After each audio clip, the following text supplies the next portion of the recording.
फरीदाबाद के Ballabhgarh railway station पर आज केंद्रीय राज्य मंत्री कृष्णपाल गुर्जर ने सैकड़ों लोगों के साथ अमृत भारत स्टेशन योजना के तहत प्रधानमंत्री नरेंद्र मोदी का संबोधन सुना। इस अवसर पर प्रधानमंत्री नरेंद्र मोदी ने अमृत भारत स्टेशन योजना के तहत 2000 से अधिक आदर्श रेलवे स्टेशनों RUB का उद्घाटन और शिलान्यास किया। इस अवसर पर विकसित भारत विकसित रेल प्रतियोगिता में अव्वल आने वाली छात्रों को केंद्रीय राज्य मंत्री ने मेडल पहनाकर और सर्टिफिकेट देकर सम्मानित किया। वहीं स्कूली छात्राओं ने विकसित भारत विकसित रेल थीम के ऊपर सांस्कृतिक कार्यक्रम भी पेश किया। केंद्रीय मंत्री कृष्णपाल गुर्जर ने कहा कि प्रधानमंत्री नरेंद्र मोदी द्वारा पूरे देश में रेलवे को फाटक रहित बनाने का अभियान चलाया जा रहा है, जबकि पूर्व की सरकारों ने इस पर कोई ध्यान नहीं दिया था। और क्या कहना है केंद्रीय राज्य मंत्री कृष्णपाल गुर्जर का, आइए जानते हैं पायनियर हरियाणा की खास रिपोर्ट में। मेरा नाम हिमांशी है। मैं खवराम आर्य कन्या उच्चतम माध्यमिक विद्यालय में 12वीं कक्षा की छात्रा हूँ।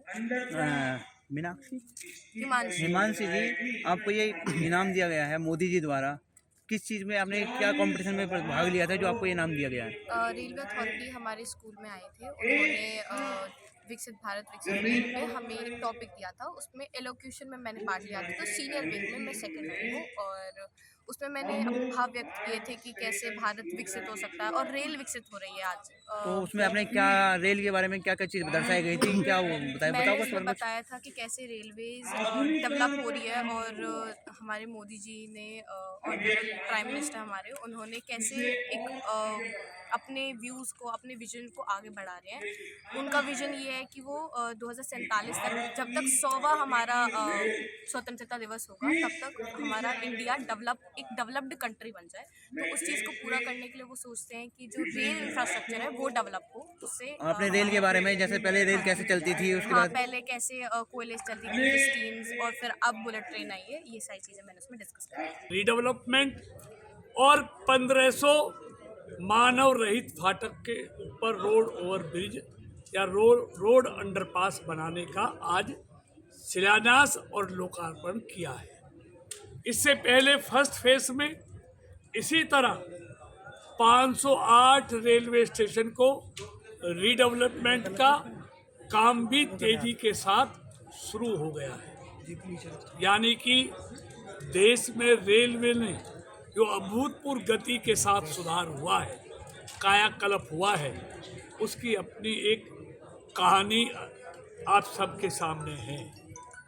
और जिस तरह रेलवे की गति भी बढ़ाई गई है, रेलवे का सौंदर्यीकरण भी किया गया है।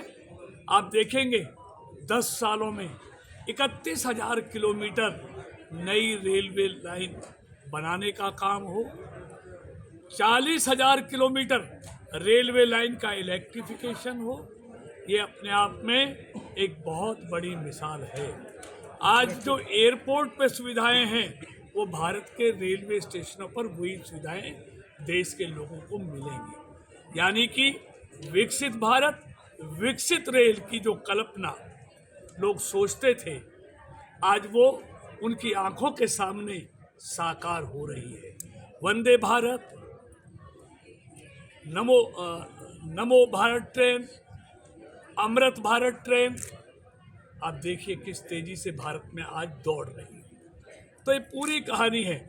उसी रीडेवलपमेंट के कार्यक्रम के तहत फरीदाबाद के रेलवे लोकसभा के रेलवे स्टेशनों को भी रीडेवलपमेंट का काम बहुत तेजी से पहले शुरू हो गया। फरीदाबाद का 262 करोड़ की लागत से, और आज माननीय प्रधानमंत्री जी ने न्यू टाउन और बल्लभगढ़ और पलवल का, इन तीनों रेलवे स्टेशनों को 129 करोड़ की लागत से रीडेवलपमेंट का कार्य आज शुरू हुआ है। इसी तरह जो मानव रहित फाटक हैं, जो दुर्घटनाओं का कारण बनती हैं, जो लोग घंटों घंटों जाम में फंसे रहते हैं, उनको इंतज़ार करना पड़ता है, सुरक्षा की दृष्टि से भी और रेल की गति के लिए भी इनका road over bridge, road underpass बनना बहुत जरूरी था। आज 1500 जगह आज काम शुरू हुआ है और पिछले 10 सालों में 10,000 से लेकर 14,000 तक इस तरह मानव रहित फाटक के ऊपर रेलवे ओवरब्रिज और रेलवे अंडरपास बनाने का काम मोदी जी की सरकार ने किया है।